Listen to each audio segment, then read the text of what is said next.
Patsy. Patsy, do you want to share your slides? Sure. Yeah.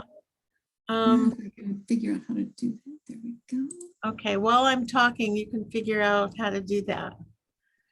So somebody or many people asked me to introduce Patsy, and I thought I would tell you some very important salient details. And that is that Patsy and I are actually scientific cousins in two different ways. Now, Patsy and I first met when we were both postdocs, so we've known each other for a very long time, which is a great honor. But we are scientific cousins in the following ways. My thesis advisor was Alan Silverstein, and he was a graduate student with Graham Hoyle, as was Dennis Willows, Patsy's thesis advisor. And they even overlapped in that lab. And there's the fabulous story about how Al and Jack Davis told poor Dennis Willows, who was a beginning graduate student, that to get into cells, you had to jump on the floor. So he was trying to stick cells. Jump off a stool onto the floor. Yes, jumping off a stool onto the floor. And they thought it was hysterically funny when he was having difficulties. Then Patsy and I are also related because Patsy, so I went off to Paris as a postdoc. Patsy went off to Arcachon, where the marine lab for the University of Bordeaux was. Now, this shows that Patsy's a whole lot smarter than I am, because this Arcachon lab, which no longer exists, was right on one of the most beautiful beaches. And not only that, it was a tourist beautiful beach with extraordinary swimming, extraordinary sand, fabulous restaurants on the beach with good wine and good seafood. So there, Don Maynard sort of started this gastric preparation, as most of you know. Al was trained by Don Maynard when he went to Bermuda. Maurice Moulin, who was the head of the lab where Patsy was in Arcachon, was a postdoc, I believe, with Don Maynard. So we are related as cousins in that second way. So as I said before, now there's one other really important thing you should know from our time in France. Patsy was a couple of years behind me on her postdoc. So I was getting ready to leave France when she had just arrived, I think. But there's another really secret, very important thing, which is my French was then and remains terrible. Patsy's French was always impeccable. And that speaks to you about our personalities. I got by with lousy French, and Patsy learned to speak perfect French. Anyway, while a postdoc, Patsy did some gorgeous work on the APM, this neuron that she's showing you right in front on her starting slide, with what? Is that what? Actually, then you better go. Not moving properly. This is there we go. Okay. So So it was close to that was the starting slide, right? So APM, the work that Patsy and Frédéric Nagy did on APM became one of the most beautiful and possibly the earliest really clear, thorough example of a modulatory neuron. And I think it's really a gorgeous piece of work. And those of you who've never read those papers should really read them. Anyway, then my last, I have two more things to say about Patsy. One is that one of the happiest times in my lab was the year and a half that Patsy came and spent on sabbatical in my lab. And we did some really wonderful work.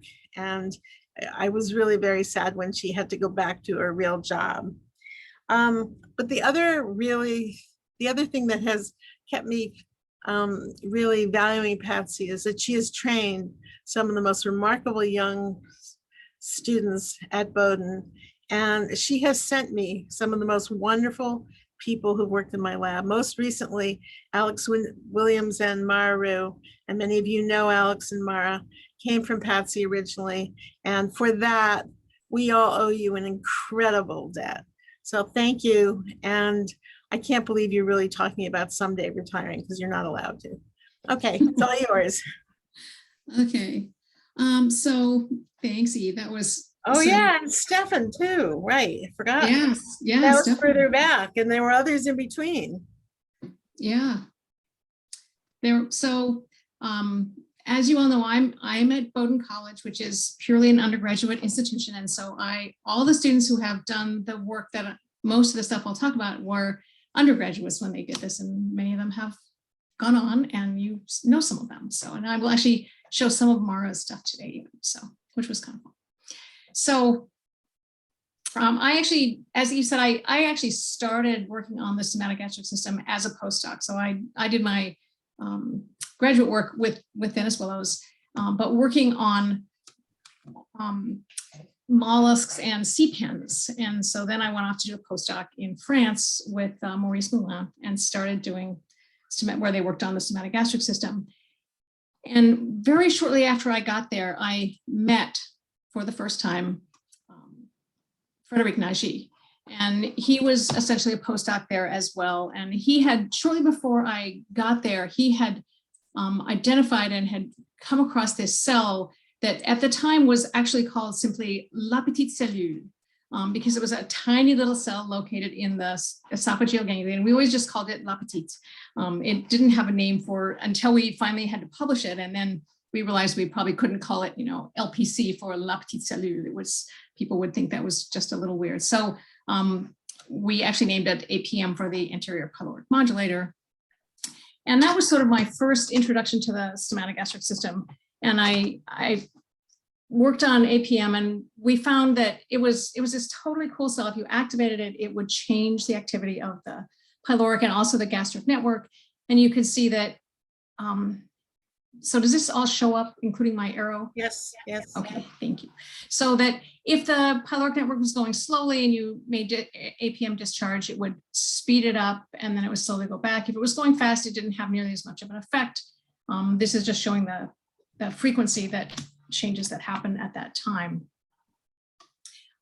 We also then went on to look at some of the mechanisms by which it exerted its effect. And there were a number of different things, and this is just one of them. And probably the biggest effect it had was, and the most consistent, was on the plateau abilities of the plateau properties of the pyloric neurons. It did some things on the gastric ones too, but I'm not going to talk about that at all. But basically, if you just inject a small pulse of depolarizing current into any of a number of cells, and we did this with LP and PY here,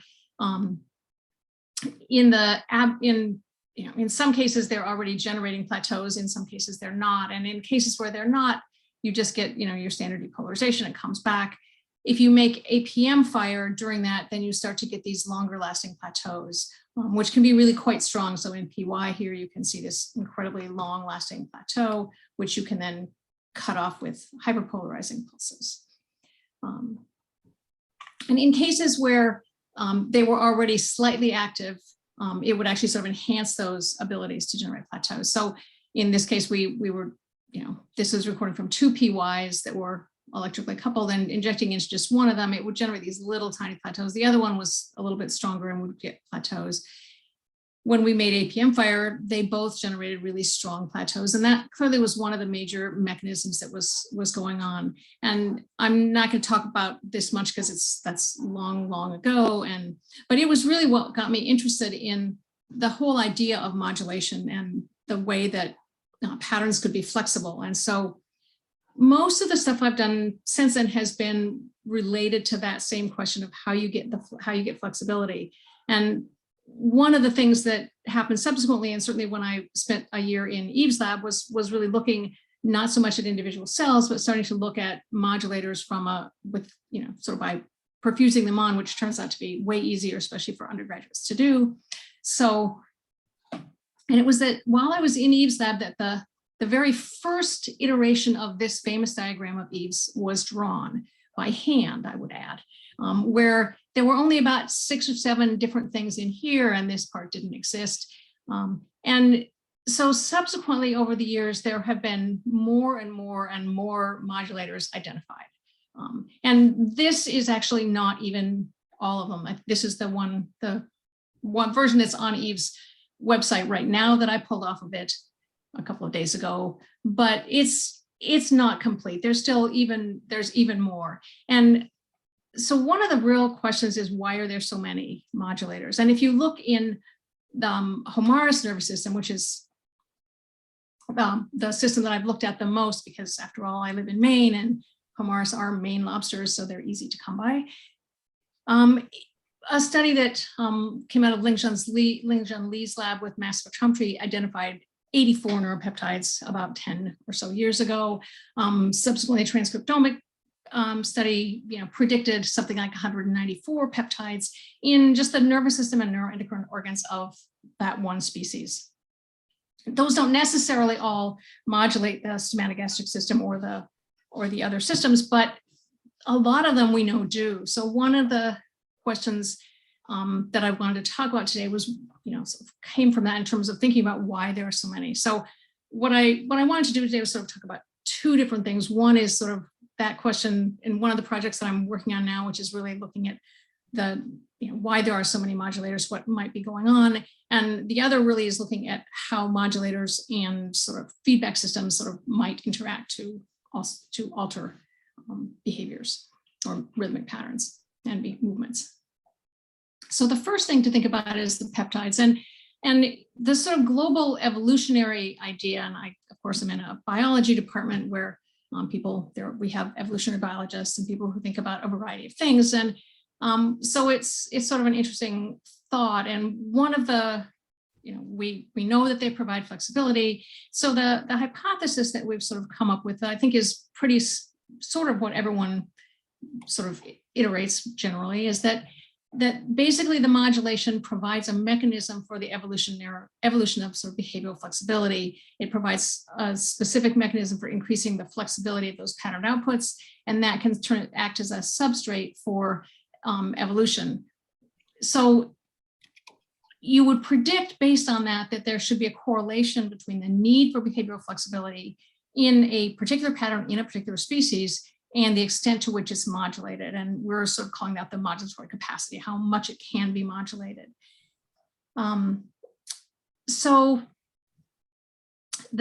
specifically for the stomatogastric system, of course, the flexibility would be presumably needed by dietary diversity and the need to chew different kinds of things. So we know that lobsters and crabs eat just like a whole range of things. They're opportunistic feeders in general, and they will eat anything from soft rotting fish, which is what most lobsters eat now in lobster traps, which are really sort of feeding stations. But they also really like lobster, and they are happy to crunch that down. So depending on what they're eating, they're going to have different patterns for processing that, presumably. If that's true, then you might expect to see more higher sort of modulatory capacity, more ability to be modulated in an opportunistic feeder than in a specialized feeder. Turns out there's not very many specialized feeders amongst the decapods, but there are a few. So cancer crabs, lobsters, spiny lobsters, all the species that have been really studied are opportunists. But there actually are a number of species of crabs that are purely vegetarians or largely vegetarians. One of them is Pugetia, which is a kelp crab. It's the only one I know of that's actually big enough that you could actually look at it. And so it's about maybe this big across. It's much smaller than a cancer crab, but it's still big enough that you can actually dissect it out and do something with it. So we decided to look at what was going on in the kelp crabs and look at the extent to which that nervous system, the stomatogastric system, is modulated versus these other species. The only problem with that is another evolutionary issue, and that is that if you think about it, there are all these opportunistic feeders that have been studied. Pugetia is actually a magoid crab. It's in the superfamily Magoidea, which is I mean, it's not as far distant as Homaris is from cancer, but it's not very closely related to cancer, and differences might end up really just being flukes of evolution, right? They could be evolutionary random chances. So what we really wanted to do was to have some species that fit in this sort of intersection, that were madroids, but were also opportunistic feeders.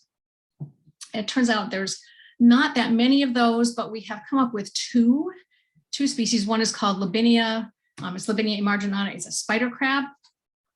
It's about the same size as Pugetia. They range from about 2 inches across to about 3. And then the other are snow crabs, Caenocetes apilio. And snow crabs are, in contrast, they're very large. So they're really easy to work on, except that they're very hard to get. So I will admit now that the numbers I have on the snow crabs are extremely small, because in order to get snow crabs, we actually have to, snow crabs are Pan-Arctic, and they live in very cold water, and so they have to be maintained in the cold. They can't be shipped because they will get too warm and will die. So the only way you can get them is by going out and, you can't really collect them because they're caught offshore, they're fished, but they fish them up in Canada. They don't fish them in the United States, because anywhere in the US it's too cold, or the waters are too warm. There is a very short fishing season that's sort of April through June, maybe, in Canada. So we could go get them by driving up to Nova Scotia and then driving really fast back and putting them with lots of coolers and putting them into water. Obviously, we have not been able to work on Caenocetes for the last 2 years because we could not go into Canada. So we had them 2 years ago, and then hopefully next year. But so those numbers, what we think happens is we think it does, but we don't have a lot of strong numbers.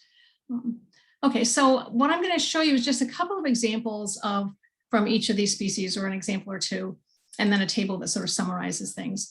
And so this is from Labinia. The pattern is actually very similar to what you see in a cancer crab or a lobster. So there's a nice pyloric pattern. The one I chose to show is CCAP because it's one that sort of differs across species.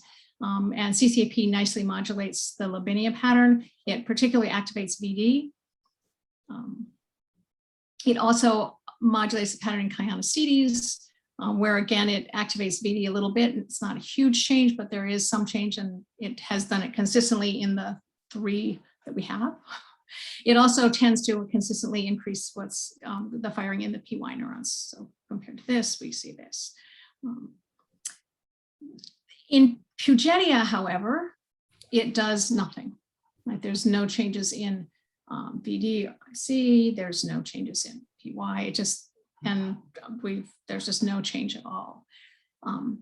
And just to show you that Pugetia can be modulated, Proctolon, for example, does have similar effects to what it has in other species. You see a big change in increase in firing in LP. So it can be modulated, but certainly not by CCAP. So just to sort of summarize those data, we put them in a table, and what we found is that we looked at 6 different modulators: CAB-TERP, CCAP, dopamine, oxytremerin, which is a muscarinic agonist, Proctolon, and RPCH, and half of them really didn't have any effect on the Pugetia stomatogastric system. They all consistently activated at least some aspect of both the Labinia and the Caenocetes one. So that's consistent with what we would have predicted, that the Pugetia, which doesn't need as much modulation, is modulated less. We made sort of a secondary prediction, which is that it seems, to kind of confirm that it's not just that for some reason Pugetia doesn't have any ability to be modulated by certain things. So we looked at other patterns and thought about patterns that are unrelated to feeding, which we wouldn't expect to be differentially modulated in the specialists versus the opportunistic species. And so we use the cardiac system for that. The cardiac neuromuscular system is controlled by the cardiac ganglion, which sits within the heart, and presumably needs to be similarly modulated across species. There's, the kinds of things that you would expect cause modulation shouldn't differ as a function of diet. So we've looked at that. just to show you how I do this, and we'll talk, the other stuff I'm going to talk about is also in the cardiac system. This is actually a lobster heart and not a Pugetia heart. The Pugetia hearts are very small, but we can take the heart out of the lobster or the crab, still attached to the carapace underneath it, tip it over on its back, and then you can see that it'll sit there and contract. And we tie strings, we tie suture silk around the anterior arteries of those force transducer. This is the way it normally functions, where normally hemolymph would go in through these holes, which are the ostia, and then it comes out. You can see it sort of puffing out through the arteries. We run it in reverse by putting a perfusion inflow in through the arteries, and then it kind of runs out through the ostia. And we can measure the force of the beats, and we can get information on what the output of the whole system is that way. And then in through the perfusion, we can obviously put whatever modulator we're looking at. And in this case, I put in CCAP again, just to continue that comparison. And you can see that all three species really nicely responded to CCAP when we put it in. The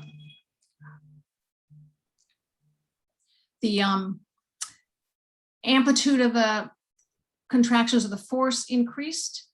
The frequency, which is graphed here, increased, and you can see them over here. So here's the before expanded, and here's during the perfusion of CCAP. You can see that for all three species, there's an increase in both the amplitude and the frequency of contractions, including in Pugetia, very nicely. So just to put those all together, we looked at the same modulators in the neuromuscular, the cardiac system as we did in the stomatogastric system. We actually have added another one, which we're going to do on the stomatogastric too, once we get animals to be able to do it on, which is myosuppressin. And there were no differences between what you see in Pugetia and what you see in, for example, Chianocetes. RPCH doesn't affect any of them. These are the same. The one that actually is a little bit different is Labinia, which amazingly enough doesn't respond to Proctilin, which I thought every species in the world's heart responded to, but theirs does not. Nor does it respond to Keppra, but all the others respond to all. So that clearly the Pugetia lack of responsiveness in the stomatogastric system is correlated with diet, whereas the modulation in the cardiac system is not correlated with diet. So that suggests that at least one of the evolutionary mechanisms or the evolutionary drives for having so many modulators is in fact the ability to generate those different kinds of patterns to generate behavioral flexibility and allow you to eat lots of different things. Astrid, did you have I just see this little hand thing. Yeah, I'm wondering what is the kind of power analysis angle on this? You're comparing three specific species that each have their own diet. Like at what point as a biologist are you satisfied that really that it's the differences that you see are really related and or caused by the different diets? Well, so it's tricky. I mean, when I first looked at Pugetia, I actually was comparing it to the published stuff on cancer, and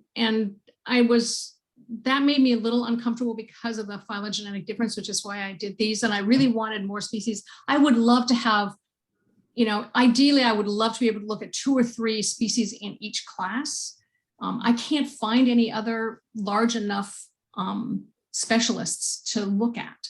Which limits what you can do. And actually that's really one of the reasons that I added the cardiac system, is that it's another, it's another system, so that there's a sort of different axis of comparison. So it's obviously not perfect, which is why I definitely wouldn't say that it's the biggest factor that's responsible. I think that even with having 2 other species that are within the same group, and if you I don't know if you noticed that so Labinia is in the same family. It's really pretty closely related to Pugetia. Chianocetes is in the same superfamily, but a different family. So it's one that's a little bit more removed. We also know that, if you added cancer in here and Homaris and, Panularis, they would also all be very similar over here, I think, and probably on these as well. Homaris certainly would be. So the thing that's lacking is the specialists, and unfortunately, I can't figure out any way to deal with that. So I think that at least there's enough that it suggests that it's probably a factor. Mhm. But I wouldn't go so far as to say the factor. Yeah. You know, and it's hard to know how much, what other factors might be involved and what the, you know, how, what other factor, you know, what other factors involved in that whole diversity side of things. Yeah. Thank you. Oh, you're welcome. Okay, so that's really sort of where we are in that. We're still looking at, we're trying to add, because we can't, and sort of, you know, really with Astrid's point, we can't easily add more species here. What we're trying to do is add some more modulators. So we're going to try to add some formorphamide-like peptides that are the native ones for the different species, and look at a wider range of modulators, since we can't really get more species. So that's where we are now, and we're doing some of those things now. Patsy, yeah. Ron has something to say here. Yeah, go ahead. So as someone who plays around with Heartbeat, why do you think Heartbeat needs so many different patterns? You know, that's a really good question, because I mean, I don't think it needs some, right? It needs to be able to be, and when you look at these different modulators, most of them do really similar things. Most of them cause an increase in the frequency and the amplitude. Myosuppressant causes a decrease in the frequency, but an increase in the amplitude in, I think, all of the species. So there's not that many different patterns. I mean, it's a one phase pattern, and you can get some differences, but I don't know why you would need so many modulators. I would have thought you would not have, I mean, I wouldn't have been surprised if they had all been really low, because, you know, it's not like you know, it's hard to imagine. Although in the crustaceans, one of the things that might be going on is that when you, so there's obviously changes that you need to have when they change activity levels, right? So they need them for activity and doing different kinds of things. The other time when I think some of the modulation comes in play is at times like molting, because they change their blood volume a lot, right? So when they molt, they shed their shell and they stuff them, they drink seawater, and so that they bloat themselves up so that their blood volume becomes really huge. And so that could change the power and the forces needed. So they may need some of these things for specific cases like that. It's, you know, I don't know whether they need to have that many different ones. That's a really good question. It's like, why would you want so many? But you definitely wouldn't want ones. You definitely don't need to have it correlate with the diet. And now I see a hand mark on E. So Patsy, the other question is, and then we've thought about this some, is whether some of the modulators are preferentially called into play sort of in different parts of the temperature range. So for example, you know, maybe you use CCAP when you're cold and you use something else when you're warm, or maybe, you know, you're sort of overlapping to maintain function in all other kinds of cases that you wouldn't necessarily stumble upon, but the animals do stumble upon. That's, yeah, I mean, that's a really good possibility that they use them under a variety of different conditions. We've only looked at them under the same conditions, and so maybe RPCH really does something. Well, that's the possibility, right? Cold enough, right? And maybe if we did it at certain things, other ones wouldn't. So yeah, I don't know. That's a really good point. I don't know how you would ever figure that out, but I guess you know. Well, I will tell you that the ocean around here is way too warm. So, and Mara can tell you stories about that, but it's, our ocean is up to 73 degrees. Maybe we should. Yeah, yeah, which means that our control really should be 20 or 22. Wow, yeah, so our ocean is not that warm yet, but, you know, we do see that the time of molting varies a lot between years, which I'm sure is related to some of those things as well. But yeah, so maybe it might be that there's these different specific conditions in which they use different modulators. I don't know. What's the spread over which time they're molting? Well, so it depends on their age, right? So the adult lobsters generally molt once or twice a year, and they usually molt in a, I mean, and I know this only from, you know, when you go to the seafood store to buy things, you only get soft shells, or you get what they call shedders. And it's usually in about a month time period where I mean, you only get the shedders probably for about 2 weeks. So they all do it at about the same time. The time varies from year to year. And occasionally, I mean, there was one year in which we got soft shell lobsters in February and then again in July. Usually it's sort of at the beginning of the summer, but this year it was really late. We had hard shells until almost July. So it seems to vary, and I would have thought, because we had a fairly mild winter, I would have thought they would have been early this year and they were late. So it's a little unpredictable from my perspective. Yeah, Astrid. You're muted. Sorry. Related to this question that Eve always comes back to, this warming of the oceans and the temperature dependence.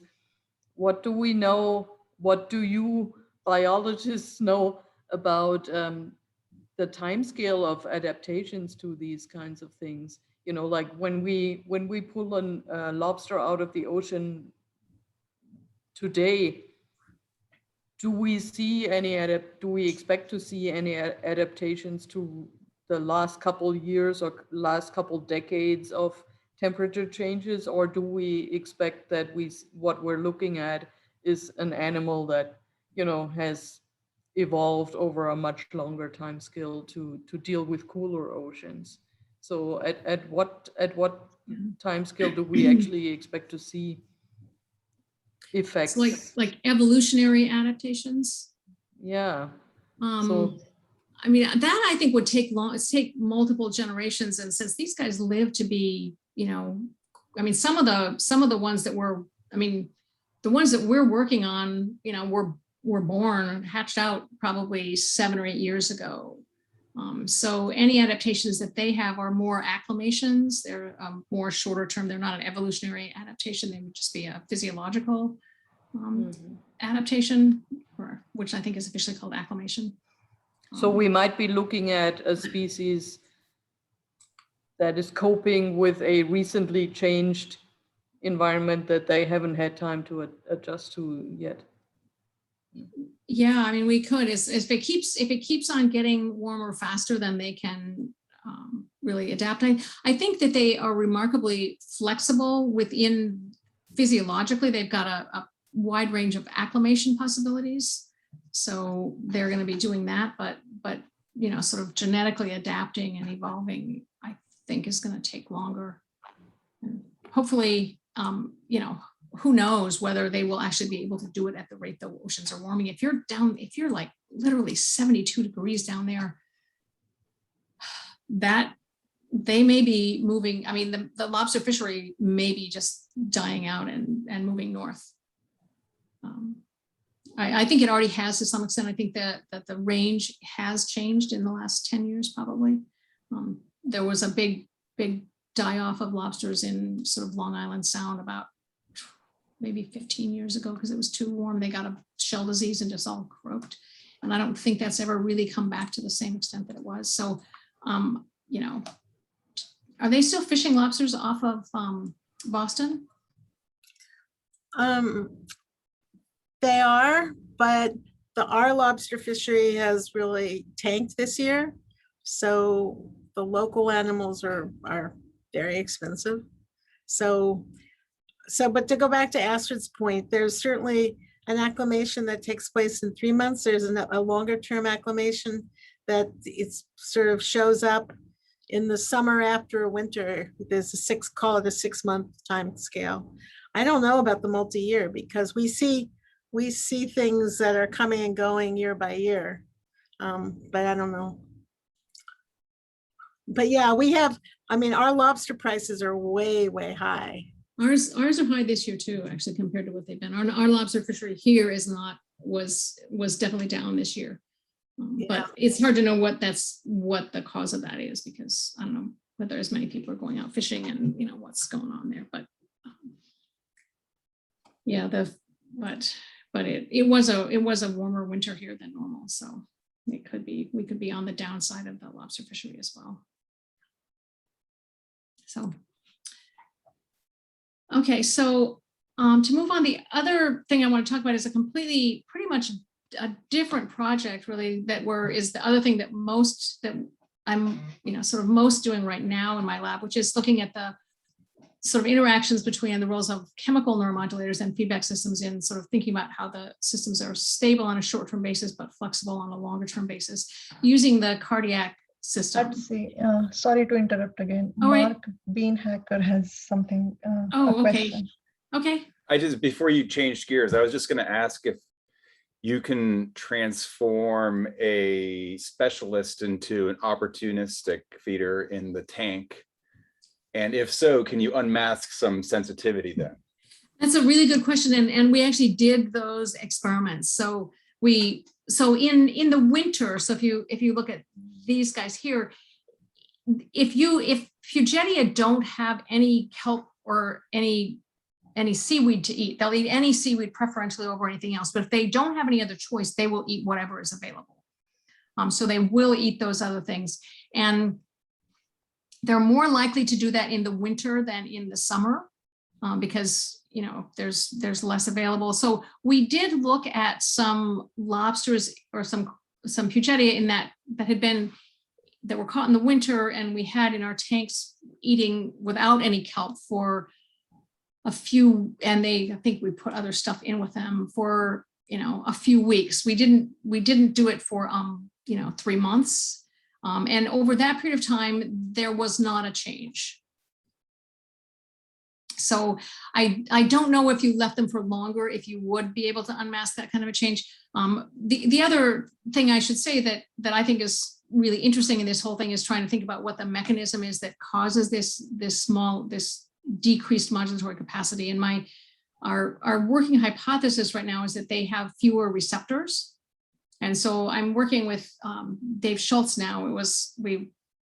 Things took a while to get settled, but anyway, we're trying to look at the what is available in terms of receptors in the stomatogastric system of these different species, and whether there are whether there are just fewer receptors or no receptors for the ones that don't do anything. So sort of looking at what's causing it, and I could imagine that if they were there long enough, if that is the case, that they maybe would they could potentially start to express them. I don't know. But over the course of at least a few weeks, they don't change. Over the course of 6 months, they might. Okay, thank you. Sure.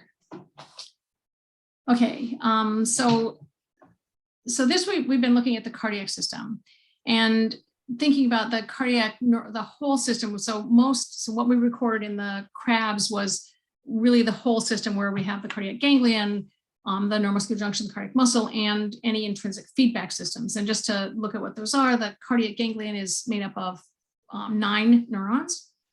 There's 5 large motor neurons that are in the anterior end, and then there's 4 small cells or premotor neurons, pacemaker cells, in the posterior end. And they're all electrically coupled, and they also are chemically interacting. And here we just filled one of these cells with a dye, and you can see that it has dye coupled with virtually all of the other motor neurons. This is a motor neuron. You can, down here, there's a teeny tiny pale cell that you can see. That's one of the small cells. They're very small, which means that you can't really see them except if you fill them or dye them. So you can't record from them, but you can record from the large cells, and you can record. These go out to our motor nerves. These are also motor nerves here. So there's these sort of 2 major sets of motor nerves that you can record the activity from. So you can record from the intracellular, from the motor neurons to see motor nerve activity. You can record on the motor side. You can see the force, and you can record at the same time what's going on in the motor nerve by just sort of making a slit in the top and sticking a suction electrode in to record it. So in addition to the basic motor system, there are these two feedback systems that are known. One is that the cardiac muscles generate nitric oxide, which can diffuse back to the cardiac ganglion and cause a decrease in burst frequency. And that's stuff that was done by Anand Mahadevan, who was another one of my students who went to Eve's lab for a while and did this while he was there with Eve and Michael Goy. And then there's also a stretch sensitive feedback. So a lot of these processes off of the cardiac ganglion are not motor processes, but they're sensory, they're dendrites that go into the ganglion or into the muscle and basically monitor stretch. And stretch generally causes an increase in burst frequency. These were identified long ago, back in the 1930s by Alexandrovich, morphologically, and then have been seen subsequently to generally cause increase in burst frequency. So that's the system. And we're sort of looking at short-term stability and then long-term flexibility. And when we think about the short-term stability, we're looking at whether the feedback systems or the modulators or how they're working together. The nitric oxide feedback, our feeling is that its diffusion is too slow to cause really sort of cycle by cycle control, although it could do it on a general term. So we haven't looked at that. Stretch feedback is presumably a positive feedback because it contracts more, it causes the increase in frequency. And in general, stretch positive feedback is supposed to be destabilizing, but it's not clear that that's really the case here. It wouldn't entirely make sense. Sorry, I didn't quite catch that. Sorry, that was my phone Siri decided that I was saying something that she wanted to listen to. So we've looked at this both in the whole heart and in a more reduced preparation where we can actually try to look a little bit more at what's going on in detail. And then we've also tried to look at whether neuromodulators alter stability or simply provide sort of long-term flexibility. There's not any reason to imagine either one being the case. And I'm going to only show you data from one peptide, which is SGR and fulurfamide, one of the FMRFs, which are pretty nice modulators of the cardiac system. All right, so looking at stretch feedback in the whole heart, this is, to look at this, you can hook the heart up to the force transducer, and then you put a little slit in the heart. And this is work that was initially done by Mara, who's now in Eve's lab. So, and she basically made a slit here and then went in and cut off all of these dendrites, as many as possible, and to look at what that did to the stability and then also to the responses. But and what she found was that removing these things, deafferenting them, did in fact increase the variability. So she looked at the coefficient variation, which is incredibly small in the control situation, and then definitely rose when she cut these off, suggesting that the stretch feedback actually is stabilizing and helps maintain a constant and stable heartbeat. I'm sorry, Patsy, coefficient of variation of what? Of the beat to beat variability. Yeah. So this is I don't remember offhand how many beats we did, but just took a series of beats and looked at just beat to beat variability. So this is really beat to beat variability. Okay. Then to look at these things in more detail, we sort of developed this more reduced preparation where we can record intracellularly from the ganglion, or we can record from the motor nerves, and then keep one section of the myocardium attached. And we basically, the section that's under the small cells, we kind of keep intact and then put this glue called Glucher. It's like a super glue out on the edges, and we can hook that to a force transducer to measure the force. We can hook it up to a motor to stretch it. And then you can stretch it while recording to try to see what it's doing there. And in those preparations, again, in some of them, we had this sort of bimodal patterns where you'd have a lot of beats that were fairly long, and then there's always a longer delay after them, and then some really short ones. So looking at the burst duration, So there's a bimodal control. When we stretch it during that stretch time, it becomes very consistent and short. So, it certainly regularizes the pattern in that case as well when we have these irregular ones. And again, measuring the coefficient of variation of the beat to beat variability, we say the same thing, that before stretch and after stretch, it is actually the variability is decreased. Patsy, can we go back one slide? Yep. This one? That baseline pattern, that It's looks super regular. Is that just? It's a very, yeah, so we sometimes get these ones that are very bimodal, and it's this very, it's sort of regularly irregular. In fact, many of the irregular patterns that you see in the heart are what I would call regularly irregular. They'll do something and they'll repeat that same pattern over. This is one, and it's something that we saw fairly frequently in these reduced preparations where we get a long and a short and a long and a short. And it did that very consistently. When you stretched it, you got rid of all the longs and it all went to the shorts and fast. And when we unstretched it, it came back. That's very interesting, I think. It's very interesting, and there's some things I don't entirely understand about it. I would really love to know exactly what stretch is doing to these cells, and we have not been able to figure that out, sadly.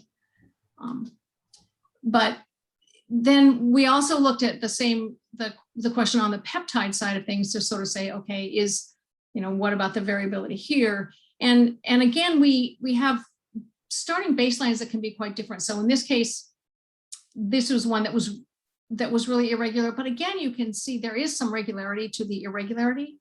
But in that case, if we put it in a really low concentration of peptide, and it might have happened if we stretched it too, but we didn't happen to have this one hooked up to a stretch. This is 10 to the minus 9th molar SGRN that completely regularized it. On the other hand, we have some where they're pretty regular, and if you put a high concentration of a peptide, you can make them become irregular. So the peptides and the stretch are clearly involved in controlling regularity, but it's not a really simple kind of pattern of relationship.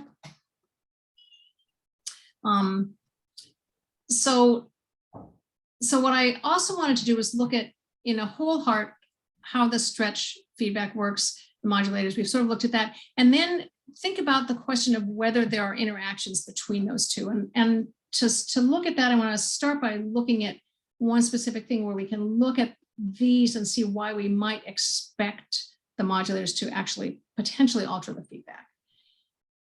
And that is that, first of all, we know that contraction amplitude does nicely change with stretch in whole hearts. So we can think about both the amplitude and the frequency issues. And the amplitude is very consistently changed by stretch. It increases with stretch pretty much always. So in this case, we basically, instead of hooking just a normal force transducer, we have a force transducer that also has a motor on it and that we can stretch it with.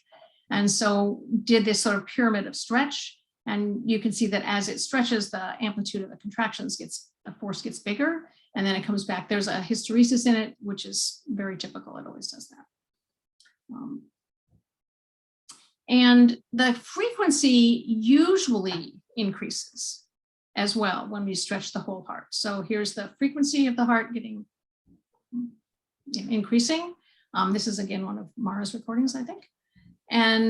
But I say usually because there are some cases in which it actually decreases. And what's interesting is that, so I have these two graphs that have exactly the same labels, as you can see, and that in one case, sort of about 85% of them increased, very few had no change, and a small proportion decreased. In another one, about a little over 50% increased, a bunch of them didn't change, and then a similarly low amount decreased. These are two sets of data that came from two different students doing the preparation. One is Mara's and one is Evans. So two people in I think they were two sequential years. There were 2 different years, did these experiments and got really different percentages of changes. And we still haven't figured out why. As far as we know, they did everything the same. They're both like really good students who who they definitely did them well, and they had beautiful response recordings, and yet they got very different responses to the change in frequency. So So What years now were they? there's two independent variables now, right? Student and year. I yeah, so think. there's student and year, and I don't know which it was, and we couldn't, of course, have the same. I Year. guess I could have made Mara come back. Mara, you should have come back. No, but the question is, what years were they? And can we backtrack to our data on Oh, water temperature and stuff like that? oh, we should. They should have been. So I think Mara's here, right? Is Mara, Mara say here? something. She's here. Was this one yours, Mara? She Mara wasn't. is, Mara is not speaking. I figured I had her as a to answer any of these questions. Has she gone away? She's there. She's a box. that Yeah, says but M. she says she Um, can't unmute. Oh, she can't unmute. Oh dear. It's on her rig computer, I think. Oh, okay. Hello, But I think that, Wait, she just came in. I'm here. hey Mara, is this you? You were the one that had like 85% of them increasing, right? Yeah, I hadn't seen the second set of data before today. Those are so, and you graduated in 2004. 2014. You graduated the same year as Evan? I think so. Yeah. Okay, because I'm pretty sure that those were Evan's. I thought those were Evan's data, and I thought they were from a different year. Maybe they were actually, maybe one was from the academic year and one was from the summer. Yeah, I will go back I and, did my work. I did most of those in the summer before. yeah, and I think maybe Evan did most of his during the year, because I know he wasn't there in the summer before. Yeah. So it Well, might have been different times a Split it year. up. We should split it up by month. Yeah, so we might have to go back and pull out these data and see what the differences were, or I whether would it was, plot I them thought it all was you by and month. Evan. No, I would plot it all by month and then Yeah. go back to temperature. So it might be a temperature thing, because if this was, yours were definitely mostly in the summer, and I think Evan's were mostly during the academic year. Yeah, because I So- did them all in the summer. So Yeah. So and some of these might have been done the summer after Evan graduated as well. So this may have been the year after that. He did some of those after he finished potentially. But anyway, we will go back and look at those as a function of time and temperature. But I sort of looked at those and it's just like they're such different percentages that it's really striking. yeah, that's really strange. But what is interesting I think it's also striking to wonder whether and how this could be adaptive. You know, like heart rate is such a fundamental thing, right? yeah, So do you and the really way it want to behaves have with it? stretch. Do you is- really want to have it dependent on temperature so much? Well, But it is- I actually, it's- now that I look at your slide again, this is not about heart rate per se, but it's about the regulation of heart rate. It's about the by- way it's regulated by Yeah. stretch. Yeah, and the heart rate itself is very dependent on temperature for sure. Mm, And we need to look at those data more and do something with them too. mhm. But it definitely is. But and it may be that the extent to which it changes as a function of stretch is also temperature dependent. I don't know what, I just had we have these two students who gave these two data sets and I haven't put them together and looked at them by month or temperature, but I will do that. And just to be clear, this is all in an isolated preparation in the dish, right? Because This is earlier this you is in a whole started heart. talking about potential influences on heart rate, and you talked about how diffusion might be too slow. Yeah, so this would have that in. So this is in a whole heart where we have all of the sensory, all the feedback systems and things intact. So this is just the whole heart sitting in the dish with perfusion going through it. Mhm. So there would be no extrinsic modulators, but anything intrinsic, including the feedback and the the nitric oxide feedback would be present if it's there, and any intrinsically released modulators would potentially be there. Mhm. Because there are certainly some that are synthesized in the cells of the cardiac ganglion. But things that come in from outside wouldn't be there because it's just basically the heart sitting in a dish. What is interesting is that in the cases where it does increase, if you cut these dendrites, that does in fact block the decrease. So the change. So presumably that is in fact mediated by that same stretch pathway, which makes sense. Let's see. Mara is asking a question. Yes. She's asking, is there a difference based on initial frequency? If what? Is there a difference based on initial frequency? Like baseline frequency? The differences are not, I think I've looked at that, and the differences are not based on baseline frequency. We did that graph and it doesn't seem to be the case.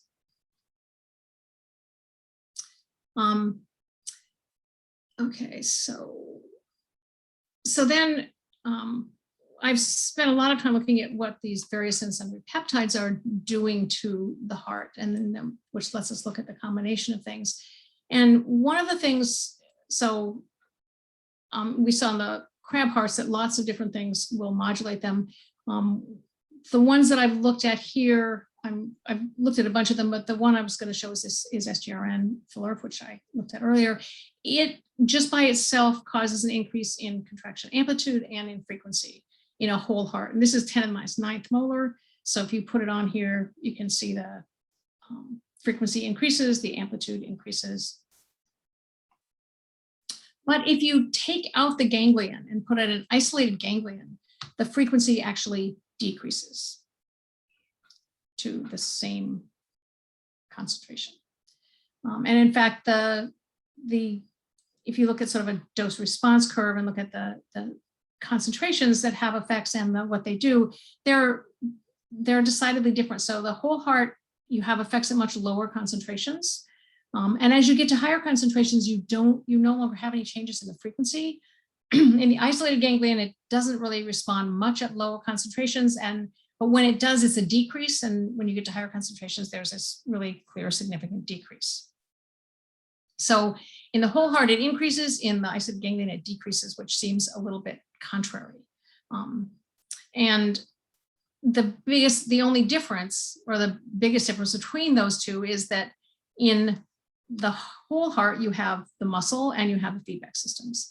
So we initially started off by looking at what's happening at the muscle and the neuromuscular junction to see whether that could actually explain that. And it's relatively easy to do that. You basically, again, cut a little slit in the heart and remove the ganglion, and then use a suction electrode to stimulate one of the motor nerves. And then you can get a recording of that. You stimulate it, and then in that case, the input, the motor nerve input, is completely constant. So you've removed that variable. And so we're only looking at what's happening at the neuromuscular junction in the muscle, because the ganglion is not going to change. And then we can put the peptide on that preparation. I should say that we do this in a sort of a funny way, because each of these bursts generates a contraction, and those are sort of these bursts here. We do these bursts in groups of about 15. So there are 15 bursts at about 1 second intervals, and then pause for like a minute and do it again, because it turns out that if we just do it constantly, obviously the animal does it constantly for its whole life. If we stimulate it constantly, it dies, within an hour. So we discovered that if we just sort of stop and give it a rest, it keeps going. We just have to change it. There's some. I'm sorry. This is heartbeat, right? So shouldn't that be going on entirely? This is heartbeat, and you'd think heartbeat would be going on. I mean, heartbeat in the animal goes on constantly, but if we stimulate the nerve constantly at a heartbeat frequency, we basically have measured and looked at so these are at about, they're like 200 to 300 millisecond bursts at about, 50 hertz or something, which is about what you record from the motor nerve. And if you do that constantly, within an hour, the heart dies. I think that somehow just the constant stimulation damages the nerve. And it must be at the level of the motor nerve itself that we're just damaging it somehow. So what we end up doing is pausing. So we do this in these groups of heartbeats. So the heart, if this poor lobster were there, it would be having its heart beat for a while and then stop, and then beat for a while and then stop. And if we do that, it'll keep going. But I don't know. I hate to say it, but, and I am fully aware of the experimental constraints, but I hate to say it, but doesn't that mean that your preparation in the dish isn't what it's like in the animal? Well, I mean, the preparation, the whole preparation in the dish will go on for hours. I mean, we can just run it in a whole heart preparation. As long as we leave the ganglion in there, we can let it go and it will beat for, I don't know, 10 hours without any problem. The problem is when we take out the ganglion and start to stimulate the motor nerve. I think So we're these are stimuli that are abnormal. These are stimuli, but we've cut the motor nerve and sucked up the end into a suction electrode. Yeah. And I think that somehow that is just causing enough damage that it just can't handle being stimulated constantly. If we do it constantly, we end up losing. I mean, sometimes it will last, but not consistently. So the fact that the preparation cannot sustain these stimuli doesn't mean that your preparation is unreasonably different from the physiological situation. You're challenging it with stimuli. With this stimuli, and we've also cut the nerve, and so we've done some damage, and I presume it has to do with that. And maybe sort of how much we have to stimulate to get it to go, and so it's a little tricky, and sometimes you have to cut some of the muscle fibers, and then those. So it doesn't, it's a delicate preparation. It doesn't always last because you just do a lot of damage to get to this point. Okay. But in each of these cases, we stimulate these sort of bouts of bursts, and we get 15 heartbeats, and you can see that in the presence of SGRN, even the first one is bigger, and they come to a bigger final stage, and we sort of measure them and looking at the first contraction, and then also the sort of steady state amplitude that it comes to at the end, and it changes. Starting as a little bit of change at 10 to the minus 10, 10 to the minus 9, 10 to the minus 8 molar. We didn't go any higher. And there's a big change. So there's clearly a major change happening at either the neuromuscular junction or the muscle, and we don't really know which of those is the case. We haven't done those experiments. So then, and this is sort of the tricky part. We wanted to see whether that enhanced contraction amplitude at the periphery was sufficient, sort of through the known stretch pathway, for example, whether that was sufficient to explain what's going on. And so at low concentrations, we have an increase in heart rate, but not in the nothing happening in the cardiac ganglion. Nothing changes in burst duration in either of them when you're at like 10 to the minus 9 molar or 10 minus 10. Contraction amplitude increases in both. And so basically the only thing that is actually happening there is this directly is this increase in contraction amplitude. Presumably that can activate the increased burst frequency through this positive feedback pathway, which could explain the change in the cycle frequency that we see. There is also this nitric oxide pathway, which would counteract that if it were also activated, but they might have different thresholds or something. So this could potentially explain it. When we go to higher concentrations of SGRN, then we start to see this decrease in frequency in the cardiac ganglion. Increases here, and again, increases in both of these, and no change in the cycle frequency there. So the direct effects of the high SGRN concentration are increased contraction amplitude at the muscle, along with a decrease in frequency and an increase in burst duration in the ganglion. In order for those changes to explain what happens in the whole heart, there has to be a larger effect on the burst, on the positive feedback cycles positive feedback cycle than on these other facts, because the direct effect on the ganglion is to decrease the frequency. So the only way the frequency of the whole thing can happen is if there's a larger, if essentially the stretch feedback pathway is sort of preferenced over the nitric oxide feedback pathway, or the direct effects. And so that was what made us think that maybe SGRN might actually alter the feedback, might modulate the feedback itself, which we decided to test, looking at the whole heart and also the reduced preparation. And again, that's so in the contraction amplitude, again, this is, you can measure how much this changes here. And if we do that, and then we do the same thing, the same stretch pyramids that we did earlier, in that we can see that, in fact, SGRN does increase the amount that stretch causes an increase in contraction. So it amplifies the increase in contraction amplitude. So it's at that level, it's actually not only causing an effect on its own, but it's also amplifying the stretch effect on contraction amplitude. Contraction frequency, however, in the whole heart does not seem to change. So if you look at the change in frequency during stretch in the control versus in SGRN, there's not a significant change. So it didn't do that. And then that brought us back to this preparation here, where we were looking at the more reduced preparation to try to figure out what was going on. So I didn't show you this picture of the whole thing earlier, but when you do this stretch, it turns out that it's just this really complicated response that is a little hard to sort of parse out. So during the time of stretch, there tends to be a phase delay, and there's this pause in most cases.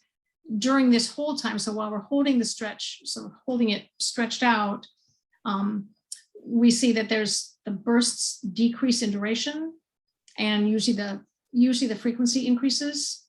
And then when it's returned, you actually get longer burst durations. So we've spent a lot of time looking at the whole time, because that's the most straightforward time, but there are these other aspects. And when I first saw this, I must admit that this whole thing sort of mystifies me, and I was trying to figure out what it was. And I went down and talked to Eve, and so I decided to look and try to figure out what is actually responsible for these, to see if that would help understand it a little bit. And skip those for a second and really think about whether it's the rate of stretch, whether it's the duration of hold, or whether it's the amplitude. And then also the question of whether those responses are modulated by the peptides. So just to, and if we, yeah. Sorry, Astrid has a question. Yeah, go ahead. Yeah, can we go back to the slide that you just showed with one more? Yeah. Wait, that I'm one. going the Yeah, wrong direction. that one. No, hold on. That one? That one. Yeah, exactly. So I'm noting that the ramping up and the holding and the ramping down, that time scale is very comparable to the time scale of the ongoing oscillation.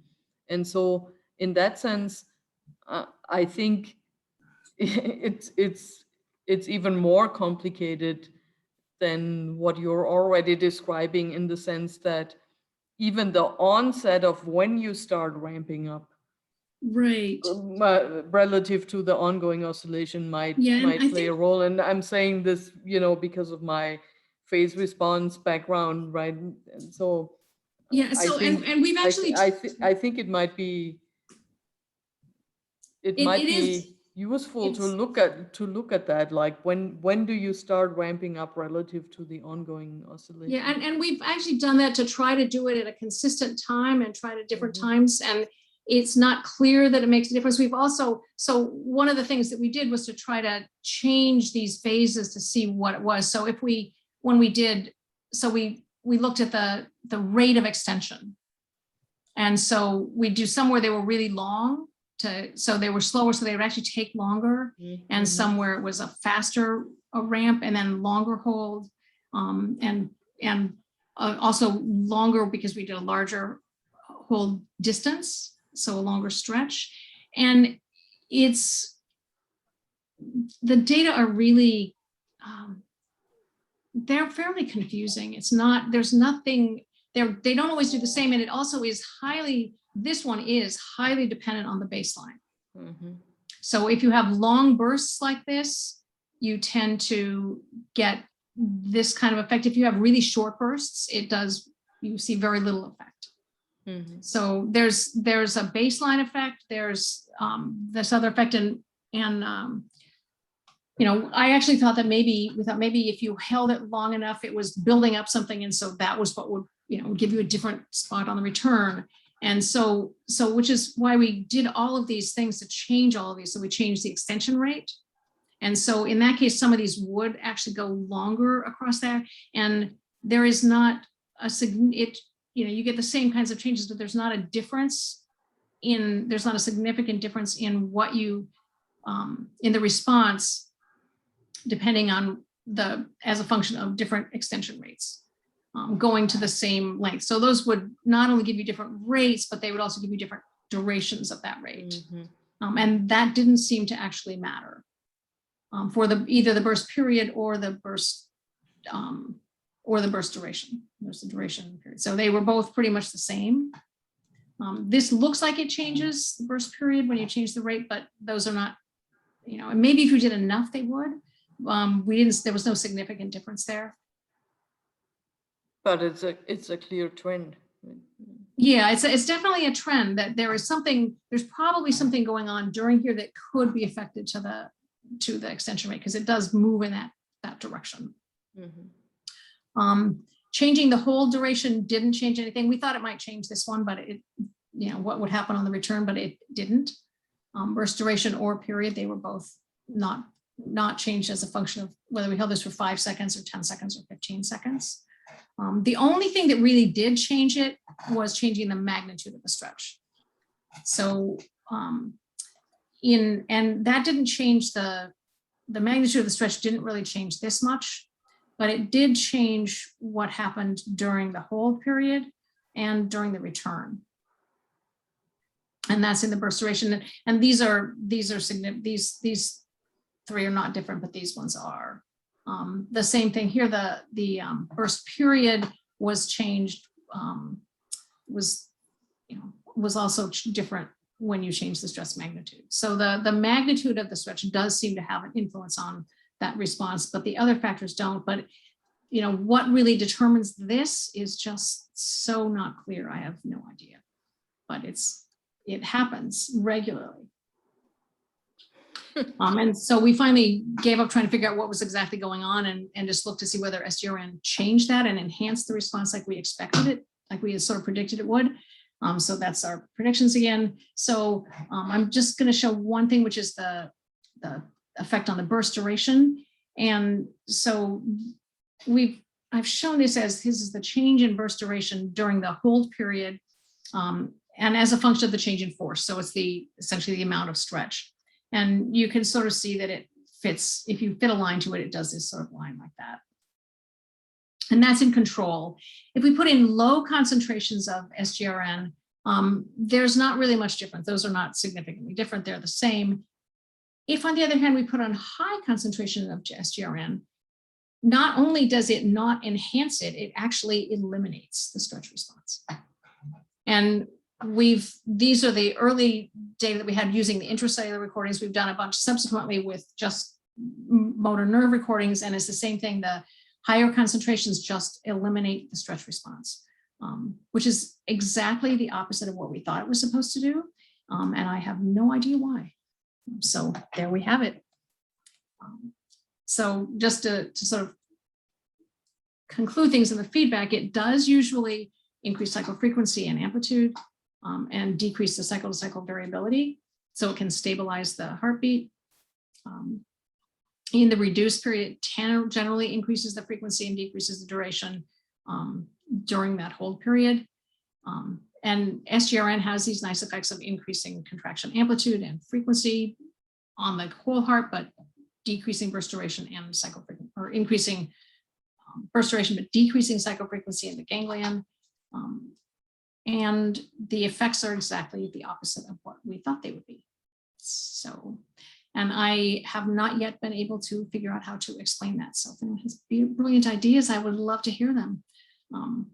So that's pretty much all. So these are most of the people that contributed to these projects. So Dan Powell came from Eve's lab last year and has been working as a postdoc in my lab doing some of the crab recordings. Jacob, Ali, and Grace also did crab recordings, and all of the rest of these people did stretch things, including Amy and Olaf, who are colleagues of mine at Bowdoin, who are, they're biomechanics. So they sort of worked on the biomechanics of things. So, and that is it. Thank you. Thank you, Patsy. Oh, you're welcome. And there were multiple, I can't, this is.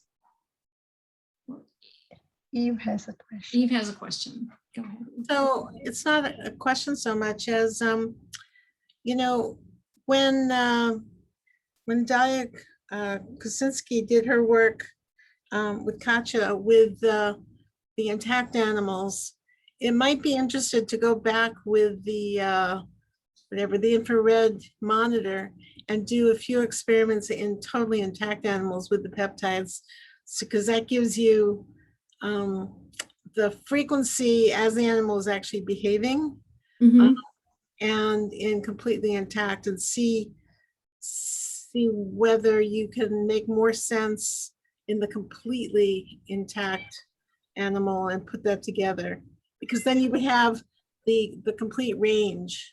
Yeah. Yeah, we did a little bit of that once with myosuppressin, and it was just the lobsters, just they kept, you know, every time you got near them, they shut their heartbeat off entirely. But we You have to keep them you have to wait. You have to put the thing on. we had to become very patient.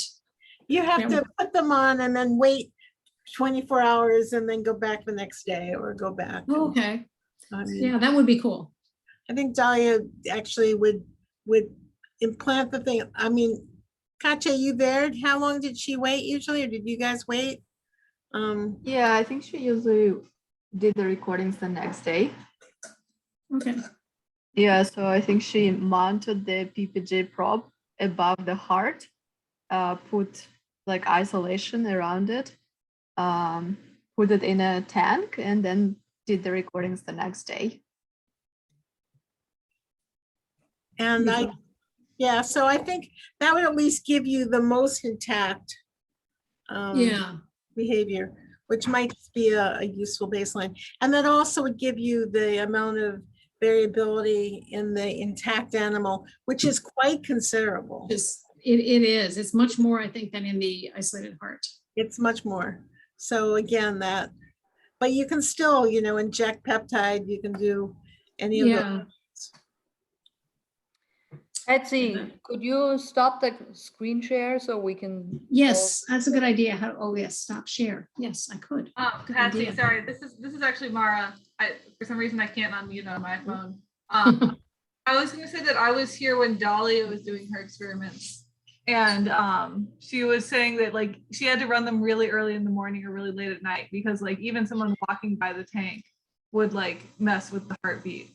So she would like sneak in and like do the experiments at like 6 in the morning. Yeah, the ones that we did with myosuppressin, we had them in a tank in the lab, and anybody who walked in the door of the lab, it would mess them up. We'd have to. Yeah, we had like a soundproofed like refrigerator. Oh, okay. And then she would like do it at 6 in the morning. Yeah, so when I was using the same sensors, I'd do the same thing. I'd stick the sensor on, put some isolation so it wouldn't get wet. And then Dalia's paper said 16 to 18 hours. So I'd leave it overnight. And then because I'm one of the early birds in the lab, as soon as I'd walk in the morning, I'd do it and then leave them be until everyone else came in. Yeah. So I just have to get there early in the morning. All right. Or late at night. Or late at night.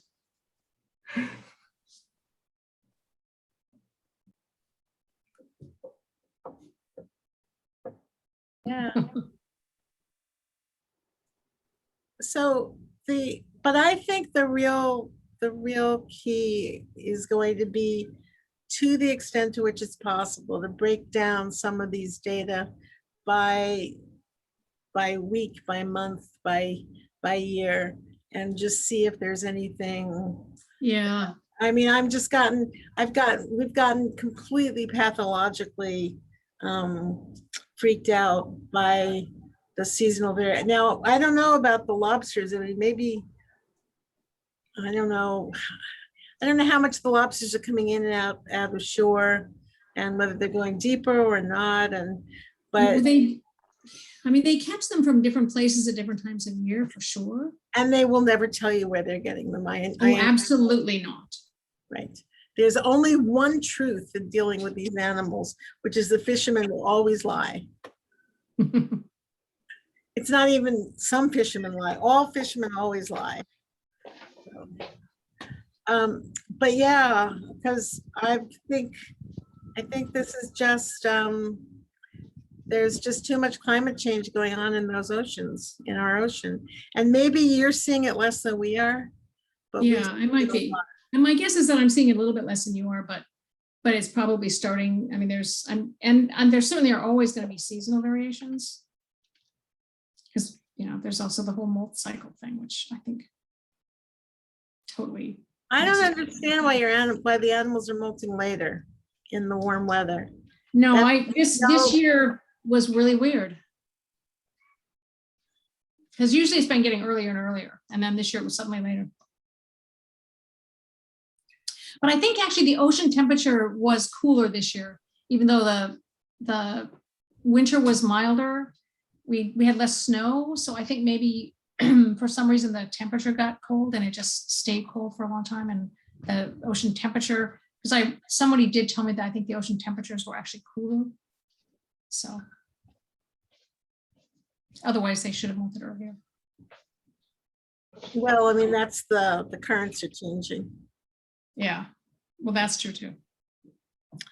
Okay, well, I think it's the other suggestion I would have is whether, I personally don't like ever normalizing things. And so we've been plotting things on identity plots more, where you plot the, Oh, right, the same. control frequency against the Change, yeah. modulated frequency, and then you have an identity line, because it's easier then to see whether or not the ones on the slow end are showing you more of an effect than Right. in other words, when you just look at the percentage, you're losing a lot of the information in those points. Right. There could be something that you see if you just plot it, control against frequency with an identity line. And you'll see that if they start out fast, there's no effect. If they start out slow, there's a big effect. Yeah. We should do. And then you see the actual variance.